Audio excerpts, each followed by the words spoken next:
কাউকে জিজ্ঞাসা করবেন না কবে ঈদ হবে, এখান থেকে শিখে নিন। কবে রোজা হবে, এখান থেকে শিখে নিন। আজকে কাউকে জিজ্ঞাসা করতে হবে না, আপনি নিজেই পারবেন ইনশাআল্লাহ। কি আরবি মাসের নিয়ম হলো 29 আর 30। আরবি মাস কোনোদিন 28 হয় না, 31 32 হয় না। মনে থাকবে আরবি মাস কত কত কত 29 আর 30, এটা মনে রাখবেন। আর একটা মজার জিনিস আপনাদের শিখিয়ে দিই, শুনলে এইটাই তো হচ্ছে মূল জিনিস। আরবি মাসের নিয়ম কি জানেন? প্রথম মাস যদি 29 হয়, পরেরটা 30 হবে, তারপরেরটা 29, তারপরেরটা 30। আরবি মাস কোনোদিন পরপর দুটো 29 হবে না, আর পরপর দুটো 30 হবে না। একদম চ্যালেঞ্জ 100%।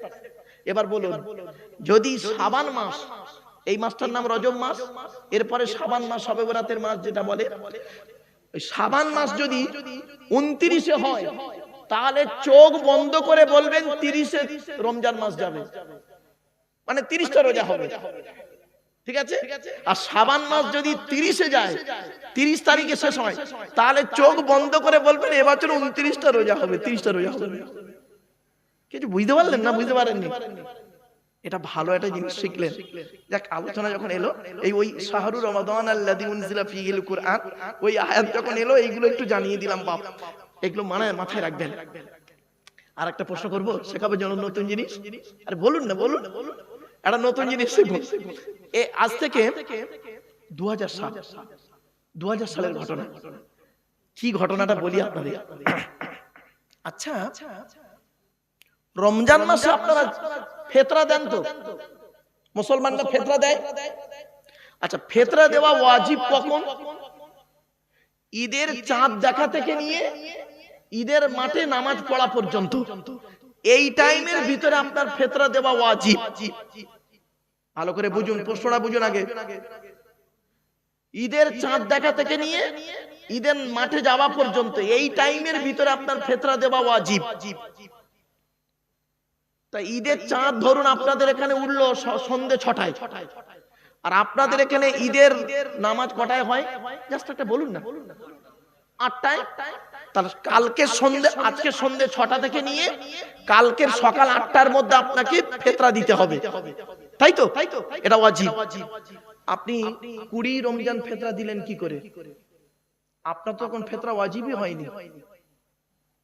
আপনি ঈদের পরে ফিতরা দিলেন কি করে? আপনার তো ফিতরার টাইম তো ওইটা।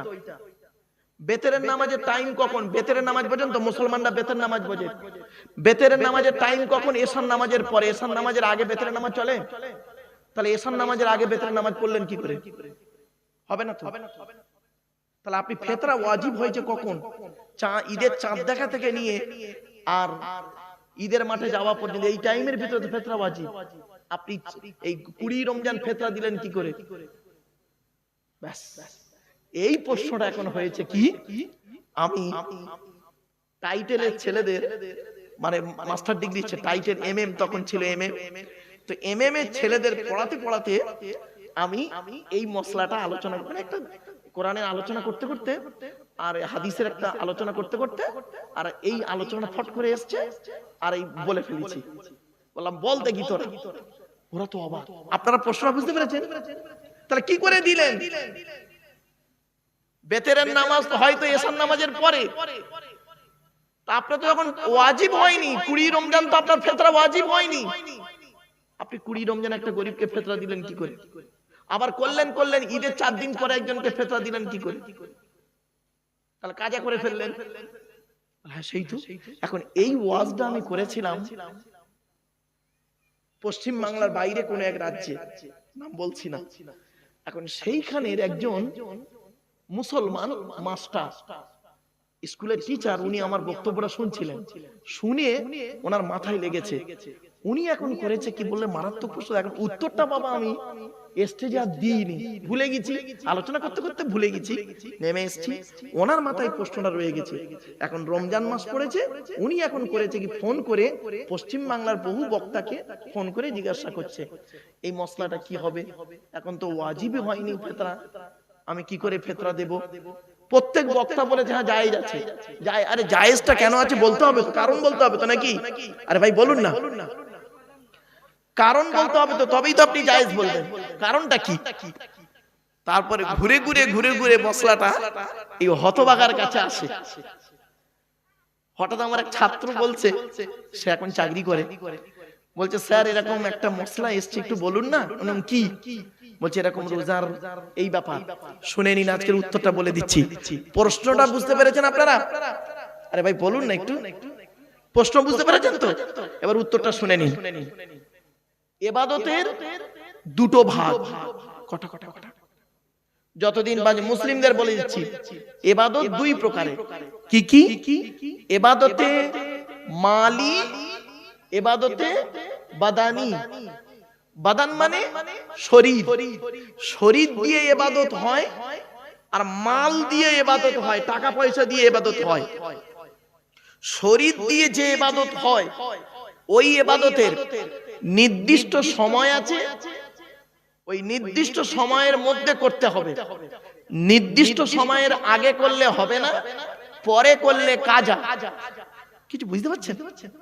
যেমন 5 ওয়াক্ত নামাজ, 5 ওয়াক্ত নামাজ, জোহরের নামাজ আপনি টাইম আছে একটা, ওই টাইমের মধ্যে যদি পড়েন তো ভালো, টাইমটা পার হয়ে গেলে কাজা। ক্লিয়ার? ওটা হলো ইবাদতে বাদানি, শরীর দিয়ে ইবাদত। রমজান মাসের রোজা, রোজাটা রমজান মাসেই হয়, অন্য মাসে রমজান মাসে রোজা হবে না। যদি রমজান মাসের মধ্যে করতে পারেন তো আদায় হলো, আর যদি মধ্যে করতে না পারেন পরে করলে কাজা। আর রমজান মাসের আগের মাসে রোজা করলে ওই নিয়তে হবে না। তাহলে ইবাদতে বাদানি, শরীর দিয়ে যে ইবাদত হয় তার নির্দিষ্ট সময় আছে, নির্দিষ্ট দিন আছে।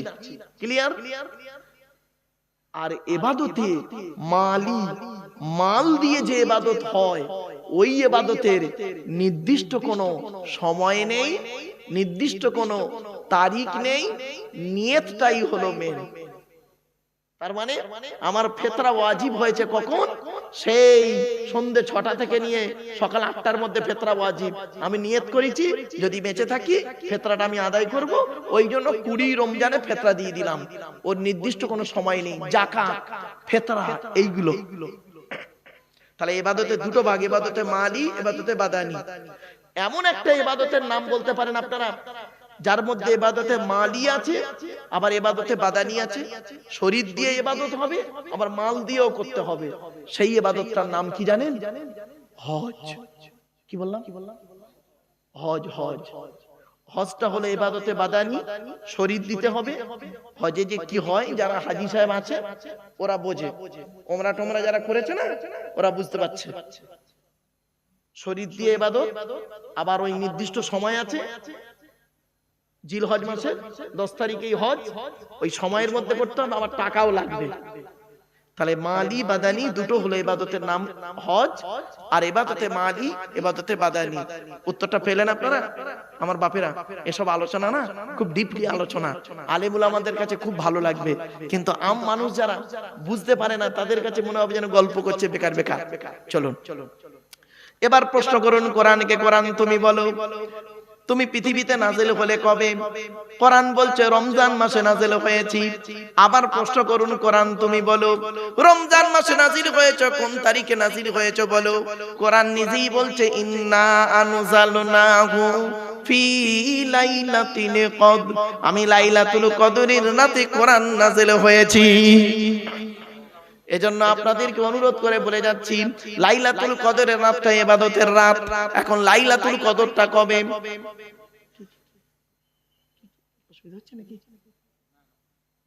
শেষ করে দেবো নাকি বাবা? আচ্ছা টাইম আছে হাতে? আচ্ছা ঠিক আছে। আসলে কি জানেন, খুব সমস্যায় পড়ি অনেক সময় তো বাবা। হ্যাঁ দাও। আচ্ছা হাতে টাইম, আমার অসুবিধা নেই বাবা, আমার হাতে টাইম এখন আলহামদুলিল্লাহ অনেক যথেষ্ট টাইম আছে। আপনাদের নিয়ে আমার টেনশন, আমার কোনো নিজস্ব টেনশন নেই।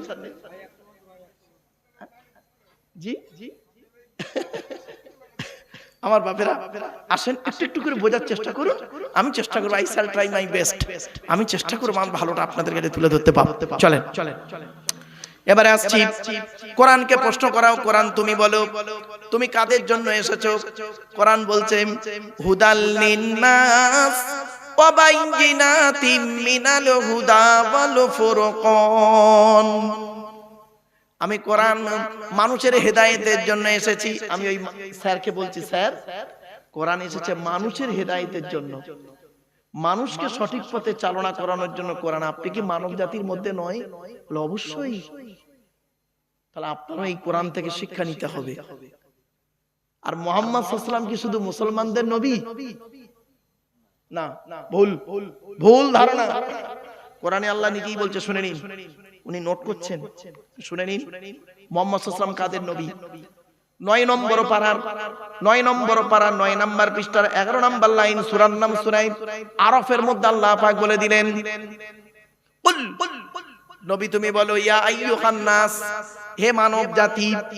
এখানে হিন্দু মুসলমান কোনো পার্থক্য নেই। কুল, নবী তুমি বলো, ইয়া আইয়ুহান নাস, হে মানব জাতি, ইন্নী রাসূলুল্লাহি ইলাইকুম জামিয়া, সমগ্র কুল কায়নাতে রাসূল করে মুহাম্মদকে আল্লাহ পাঠিয়েছেন। এজন্য মুহাম্মদ সাল্লাল্লাহু আলাইহি ওয়াসাল্লামকে সারা বিশ্বের মানুষ ভালোবাসে, তাকে অনুসরণ করে। যারা তাকে অনুসরণ করে, ভালো উদ্দেশ্য নিয়ে অনুসরণ করেছে, তারা হাদিসগুলো নিয়ে যারা গবেষণা করেছে, কোরআনের আয়াতগুলো নিয়ে যারা গবেষণা করেছে, তারা ইসলামের কালেমা পড়ে পরবর্তীতে মুসলমান হয়ে গেছে। দুই একজনের নাম বলবো, চমকে যাবে আমার বাপেরা। এজন্য অনুরোধ করে বলে যাচ্ছি, কোরআন কি কিতাব? কোরআন এমন এক কিতাব, কোরআন পড়ুন, অর্থ বুঝে কোরআন পড়ুন। ওই ভুলভাল কোরআন বুঝে পড়বেন না বাবা, অনুরোধ করে বলছি। প্রত্যেকটা ঘটনার পিছনে, প্রত্যেকটা বাক্যের পিছনে ঘটনা আছে। এই ঘটনাকে কেন্দ্র করে এই বাক্যটি নাযিল হয়েছে, অবতীর্ণ হয়েছে, হঠাৎ করে আসেনি কোরআন। এটা মাথায় রাখবেন। কতদিন ধরে কোরআন অবতীর্ণ হয়েছে? 22 বছর 9 মাস 14 দিন। কত 22 বছর 9 মাস 14 দিন, কম বেশি 23 বছর ধরে এ কোরআন অবতীর্ণ হয়েছে। একদিনে হয়নি বাপ। আপনি কি ভাবছেন? কোরআন নিয়ে সারা বিশ্ব গবেষণা করছে। America, London, France, Britain, Japan, Jordan, সব জায়গায় গবেষণা চলছে। কোরআনের বহু আয়াতকে নিয়ে, কোরআনের 1000-এরও বেশি আয়াত হলো বিজ্ঞান ভিত্তিক। 1000-এরও বেশি আয়াত হলো বিজ্ঞান ভিত্তিক। ভৌত বিজ্ঞান নেবেন, এই কোরআনে আছে। জীবন বিজ্ঞান, এই কোরআনে আছে। ভূগোল নেবেন, এই কোরআনে আছে। পরমাণু বোমা নেবেন, এই কোরআনে আছে। 1500 বছর আগে পরমাণু বোমার কথা বলা হয়েছে 22 নম্বর পারার সূরা সাবার মধ্যে। আল্লাহ বললেন, ইজা মুযিকতুম কুল্লা মুমাজ্জাক। আপনি এখন প্লেন চড়ছেন, 1500 বছর আগে কোরআনে আল্লাহ পাক বলে দিয়েছেন। 14 নম্বর পারা 14 নম্বর পৃষ্ঠা 14 নম্বর লাইন, সূরার নাম সূরা নাহলের মধ্যে আল্লাহ পাক বলেন, আলাম ইয়ারাউ ইলা তায়রি মুসাখখারাতিন ফি জাওবিস সামা। কোথায় আছেন আপনি? শুধু তাই নয়, একজন অমুসলিম হিন্দু ভাইদের একজন কলেজের প্রফেসর, অমুসলিম প্রফেসর, ব্রাহ্মণ ঘরের সন্তান, উনি এসেছেন আমার লেকচার শুনতে। ওনার সঙ্গে কথা বলে যা বুঝলাম, অত্যাধিক পড়াশোনা করেন ইসলামিক বইপত্র। আমাকে বলছেন, মারুফ সাহেব, আমি আপনার ওয়াজ প্রতিদিন শুনি, আমি এবং আমার ওয়াইফ দুজনেই শুনি। আমি একটা কলেজে কাজ করি, থ্যাংক ইউ। কি বলছে জানেন? প্রশ্নটা শুনুন। আমাকে বলছেন, আচ্ছা কোরআন পড়ে দেখলাম মদ খাওয়া হারাম, সুদ খাওয়া হারাম, শূকরের মাংস ভক্ষণ করা হারাম। আমি বললাম হ্যাঁ। বলছে, ভাই ওটা কাদের জন্য হারাম? ও তো মুমিনদের জন্য আল্লাহ হারাম বলেছেন। যারা কোরআনকে বিশ্বাস করে, নবীকে বিশ্বাস করে, তাদের জন্য হারাম। আমি তো কোরআনকে বিশ্বাস করি না, নবীকে বিশ্বাস করি না। তাহলে আমি যদি মদ খাই, শূকরের মাংস ভক্ষণ করি, ব্যভিচার করি, তাহলে কিয়ামতের মাঠে সৃষ্টিকর্তা আল্লাহ কেন আমাকে শাস্তি দেবেন? আমাকে তো হারাম খাওয়ার, হালাল খাওয়ার কথা তো কোরআনই বলেনি। প্রশ্নটা বুঝতে পেরেছেন? দত্তপাড়ার মানুষ, হিন্দু মুসলিম, প্রশ্নটা বুঝতে পেরেছেন কি বলুন? আগে প্রশ্ন বুঝুন, তারপর উত্তর দিচ্ছি। আমি যদি ব্যভিচার করি, কোরআনে দেখলাম ব্যভিচার করো না, হারাম, নোংরা কাজ, ব্যভিচার করলেই শাস্তি। এটা মানবে কারা? যারা কোরআনকে বিশ্বাস করে তারা। তা আমি তো কোরআনকে বিশ্বাস করি না, তাহলে আমি যদি হারাম খাবার খাই, আমি যদি মদ পান করি, আমি যদি কোনো ব্যভিচার করি, আমি যদি শূকরের মাংস ভক্ষণ করি, তাহলে সৃষ্টিকর্তা কেন আমাকে শাস্তি দেবেন? আমার কথা তো কোরআনে বলা হয়নি, আমাকে বলা হয়নি তো যে তুমি হালাল খাও। আমি পুরো চুপ হয়ে গেছি। আপনাদের মাথায় উত্তর আসছে কি? তা আমি ওনাকে বললাম, স্যার আপনি কোরআন পড়েছেন? বলছে 5খানা তাফসীর আমার কাছে আছে। কটা কটা কটা জোরে বলুন। আপনার ঘরে কটা আছে মুসলমানের বাচ্চা? একটাও তো নেই। কোরআন শরীফে নেই ওনার তাফসীর। 5খানা তাফসীরের নাম বললেন। 5খানা তাফসীর আমার কাছে আছে, প্লাস কোরআন আছে, অর্থ আছে, আমি কোরআন পড়তেও পারি। উনি কিছু আয়াত পড়লেন, সূরা বাকারার শেষ কয়েকটা আয়াত পড়লেন শুদ্ধভাবে, বুঝলাম যে উনি পড়েন। আমি বলছি আপনি গোটা কোরআন পড়েছেন তো? আচ্ছা হ্যাঁ। আমি বললাম স্যার কোন এক জায়গায় একটু মিস্টেক হয়ে গেছে আপনার। বলছে কি বলছেন? চলুন আগে আমরা জেনে নিই কোরআনে হালাল খাবে কারা কারা দেখে নিই। আপনারাও শুনে নিন, হিন্দু মুসলিম সকলে শুনুন, দত্তপাড়ার মানুষ। কোরআনে 3 শ্রেণীর লোককে আল্লাহ হালাল খেতে বলেছেন। সুবহানাল্লাহ বলা গেল না? মানে আপনাদের মাথায় ঢোকানো আছে তো, মৌলবীরা চিৎকার করলে তারপর সুবহানাল্লাহ বলবে। ভালো কথাই সুবহানাল্লাহ নেই আপনাদের। 3 শ্রেণীর লোককে আল্লাহ হালাল খেতে বলেছেন। 3 শ্রেণীর লোক। পট করে উনি করলেন কি, পকেট থেকে কাগজ বের করলেন, কলম বের করলেন, নোট করছেন। বলুন 3 শ্রেণীর লোককে কে? বললাম স্যার আপনি এই 3 শ্রেণীর মধ্যে আছেন কিনা একটু দেখুন। আমি আপনাকে রেফারেন্স সহ বলছি। 1 নাম্বার, আপনারাও শুনে নিন, হিন্দু মুসলিম মা বোন যারা আছেন, মেয়েরা আছেন কি ভাই, মা বোনেরা ভালো করে শুনুন। মায়েরা বোনেরা, আপনাদের সম্পর্কে আজ কিছু আলোচনা করব, মেয়েদের সম্পর্কে কিছু আলোচনা আছে। কারণ বর্তমানে মেয়েদের চাল চলন, কথাবার্তা, ওঠা বসা এতটাই জঘন্য জায়গায় দাঁড়িয়ে গেছে, স্বামীরা অতিষ্ঠ হয়ে পড়েছে। বধূ নির্যাতন আইন ভারতবর্ষে আছে বলে অন্যায় ভাবে কত নারী, শ্বশুর বেচারা ভালো মানুষ, তাকেও জেল খাটাচ্ছে। ঠিক না বেটি? ওরা স্বামী স্ত্রী ঝগড়া করেছে, শ্বশুরের নামে জেল কেস, শাশুড়ির নামে কেস, বেচারা কিছুই জানে না, সাদা মাটা মানুষ। এইরকম নারী আছে। যেদিন ভারতবর্ষে পুরুষ নির্যাতনের আইন আসবে, সেদিন দেখবেন কত নারী জেলখানায় ঢুকবে। বাস্তব কথাই বললাম। চলুন, কোরআনে 3 শ্রেণীর লোককে আল্লাহ হালাল খেতে বলেছেন, শুনে নিন এবার কে কে। 1 নাম্বার, নবী রাসূলদেরকে আল্লাহ হালাল খেতে বলেছেন। কাদের কাদের কাদের? তখন পট করে উনি বলছেন, ভাই নবী রাসূলরা তো হালাল খাবেন, এটা আবার আল্লাহ কোরআনে বলতে গেলেন কেন? আমি বললাম ভাই এইখানে একটু বোঝার ব্যাপার আছে, শুনে নিন। কোরআনে বলা হয়েছে 8 নম্বর পারা 10 নম্বর পৃষ্ঠা 9 নম্বর লাইন, সূরার নাম সূরা আরাফ, ফালানাসআলান্নাল্লাযীনা উরসিলা ইলাইহিম ওয়া লানাসআলান্নাল মুরসালিন। প্রত্যেক নবী রাসূলকে আমি কিয়ামতের মাঠে জিজ্ঞাসা করব, আপনাকে নবী করে পৃথিবীতে পাঠিয়েছিলাম, আপনি আপনার দায়িত্ব পালন করেছিলেন? আপনাকে রাসূল করে পৃথিবীতে পাঠিয়েছিলাম, আপনি আপনার দায়িত্ব পৃথিবীতে পালন করেছিলেন? নবী রাসূলদেরকে যদি এরকম প্রশ্নের সম্মুখীন হতে হয়, আমি আপনি কোন ব্যক্তি? রতি মহারতি আমাদের প্রশ্ন করা হবে না? শুনে নিন, এখানে যারা দাঁড়িয়ে বসে আছেন, দূর দূরান্তে আমার মাইকের আওয়াজ শুনতে পাচ্ছেন। কোরআনে আল্লাহ পাক বলেছেন, আয়াহসাবুল ইনসানু আন ইউতরাকা সুদা, সূরা কিয়ামা। আয়াহসাবুল ইনসানু আন ইউতরাকা সুদা, মানুষ কি মনে করেছে আমি এমনি এমনি আল্লাহকে ছেড়ে দেব কিয়ামতের মাঠে?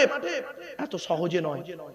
কড়ায় গন্ডায় হিসাব নেব, হিসাব নিয়ে যদি আমি মনে করি ওকে জান্নাতে দেবো, নইলে জাহান্নামে ফেলে দেবো। কি ভাবছেন আপনি? কিসের হিসাব নেবে? নবী বলেছেন, নবী ব্যাখ্যা করে বলে দিচ্ছেন, যুবক, এই যুবক যুবতীরা শুনে নাও, যুবক যৌবনের হিসাব দাও, ধনী অর্থের হিসাব দাও, অর্থটা কোথায় ব্যয় করেছো। জ্ঞানী, জ্ঞানী মানে শুধু মৌলবীদের ধরবেন না, জেনারেল শিক্ষিতদেরও ধরা হবে।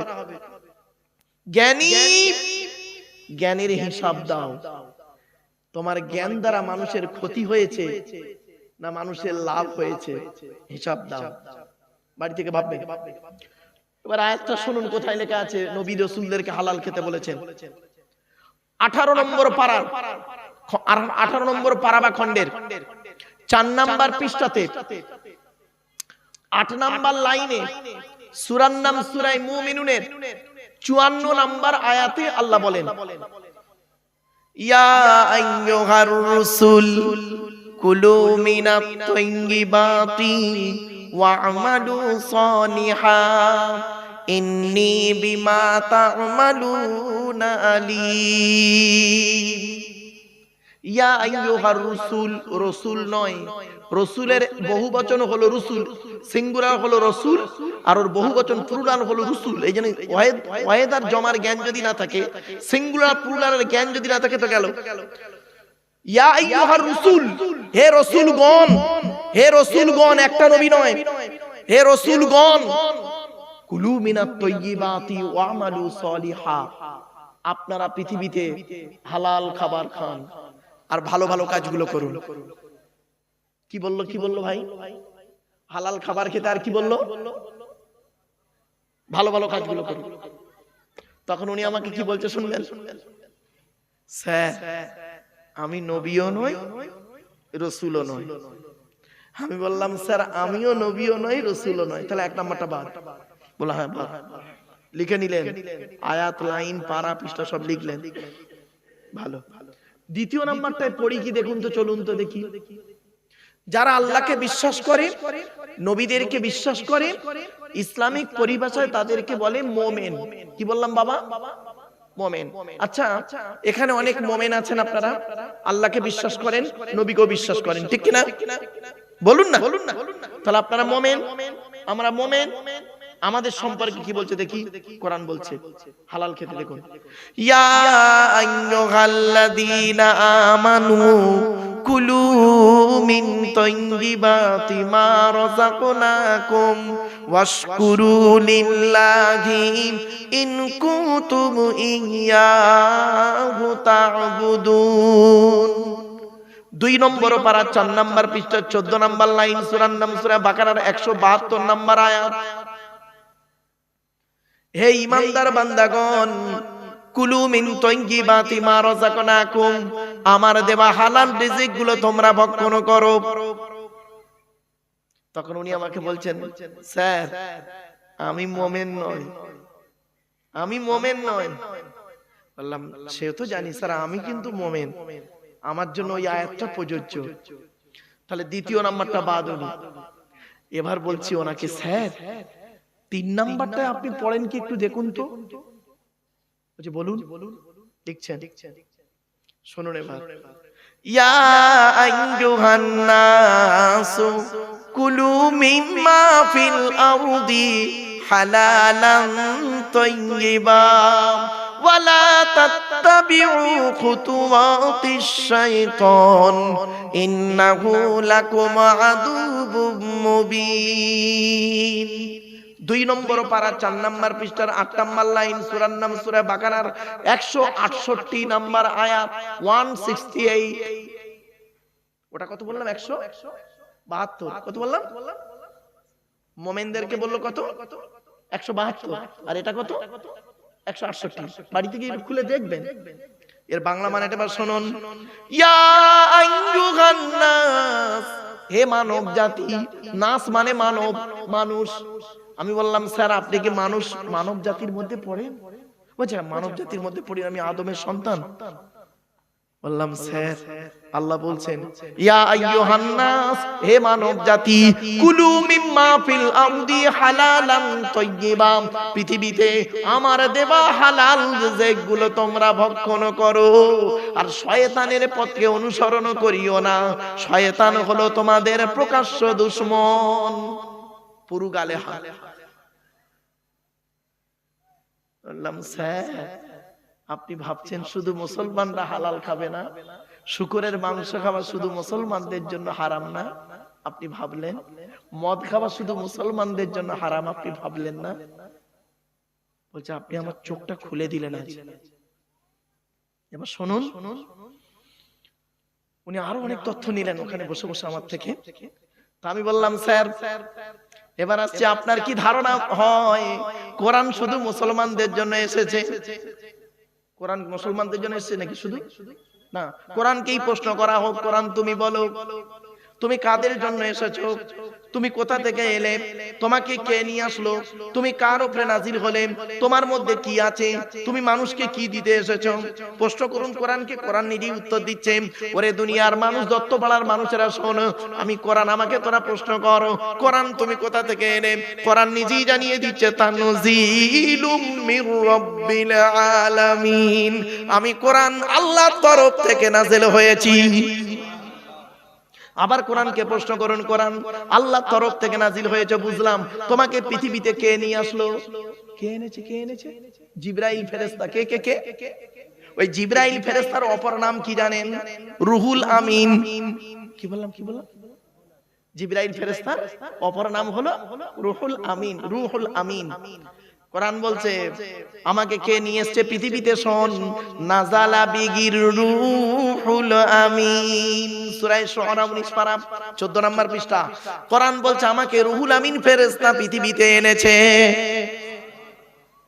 আবার প্রশ্ন করুন, কোরআন তুমি বলো, আল্লাহর তরফ থেকে নাজিল হলে জিবরাইল তোমাকে আনলো, তুমি কার উপরে নাজিল হলে? কোরআন বলছে আমি যাই তাই লোকের উপরে নাজিল হয়নি।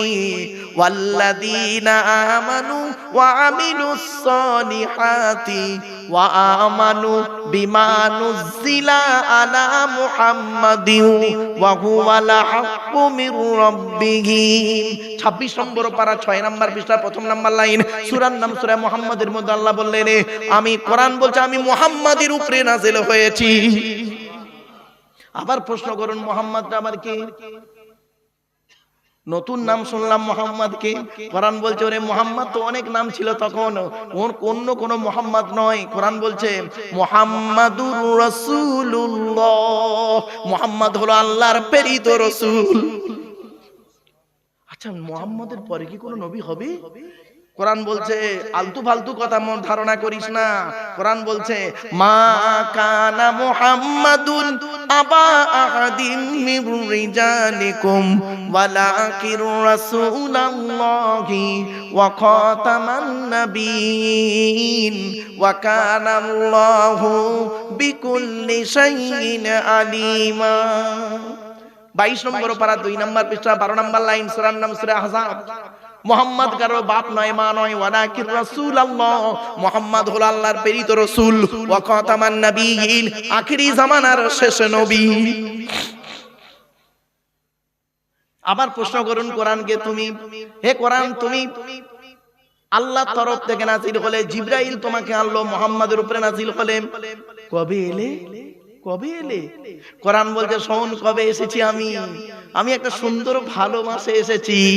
শাহরু রমাদান আল্লাযী উনজিলা ফীহিল কোরআন, আমি কোরআন রমজান মাসে নাযিল হয়েছি। আবার প্রশ্ন করুন, 30 দিনে মাস হয় রমজান, 29 আর 30-এ হয়। শোনেন, ঈদ নিয়ে মারামারি করবেন না, একটা জিনিস ভেঙে দিচ্ছি, ঈদ নিয়ে মারামারি হয় না। অনেকে দেখবেন আজিদ না কাল লাও খেলা। শুনে নিন, একটা সুন্দর জিনিস শিখিয়ে দিই আপনাদের, যতদিন বাঁচবেন এটা মনে রাখবেন। ইসলামী ক্যালেন্ডারটা কি শুনুন। ইয়াসআলুনাকা আনিল আহিল্লা কুল হিয়া মাওয়াকিতু লিন-নাস ওয়াল হজ। এই আয়াতের তাফসীরে অনেক আলোচনা আছে, আপনাদের সহজ করে বলে দিচ্ছি শুনুন। আচ্ছা, ইংরেজি মাসগুলো বলুন। জানুয়ারি, ফেব্রুয়ারি, মার্চ, এপ্রিল, মে, জুন, জুলাই, আগস্ট, সেপ্টেম্বর, অক্টোবর, নভেম্বর, ডিসেম্বর, তাই তো নাকি? আচ্ছা, জানুয়ারি মাস কদিনে হয়? 31। ফেব্রুয়ারি 28। 4 বছর অন্তর একদিন বাড়া 29 লিপিয়ার বলা হয়, লিপিয়ার, তাই তো? বাকিগুলো 31, 30, 31, 30। ইংরেজি মাস 32-এ নেই, ঠিক না বেটি? বলুন না, হ্যাঁ কি না, একটু বলুন না, কথা বলুন না। আচ্ছা কি নেই? চলুন বাংলার দিকে একটু তাকাই। বৈশাখ, জ্যৈষ্ঠ, আষাঢ়, শ্রাবণ, ভাদ্র, আশ্বিন, কার্তিক, অগ্রহায়ণ, পৌষ, মাঘ, ফাল্গুন, চৈত্র। বাংলা মাস কিন্তু 29, 30, 31, 32 আছে। জানেন কি? বাংলা মাস 32 আছে, ইংরাজি মাস 32 নেই। তাহলে আপনারা জেনে নিলেন ইংরাজি মাস 28 থেকে নিয়ে 31 এর মধ্যে সীমাবদ্ধ, আর বাংলা মাস 29 থেকে নিয়ে 32 এর মধ্যে সীমাবদ্ধ। এই তো। এবার আরবিটা শুনুন, শুনলেই আপনাদের ব্রেন পাল্টে যাবে।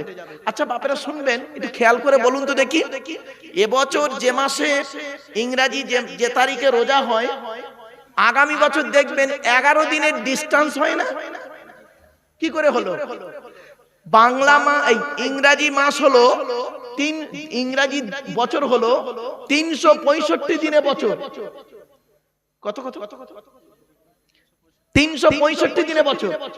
আর আরবি হলো 354 দিনে বছর। কত চাঁদের মাস। আরবি মাসের নিয়ম হলো চাঁদের মাস, চাঁদের হিসাবে আরবি মাস। বোকা জানেন না তো এরা, চাঁদের মাসের হিসাব আরবি মাস। বাংলা মাসের প্রথম মাসটা বৈশাখ, ইংরেজি মাসের প্রথম মাস জানুয়ারি, আরবি মাসের প্রথম মাস হলো মুহররম, সফর, রবিউল আউয়াল, রবিউস সানি, জমাদুল আউয়াল, জমাদুস সানি, রজব। এই রজব মাস চলছে। এরপরে শাবান, রমজান, শাওয়াল, জিলকদ, জিলহজ। কি বুঝতে পারছেন? আসুন এবার আপনাদের ভেঙে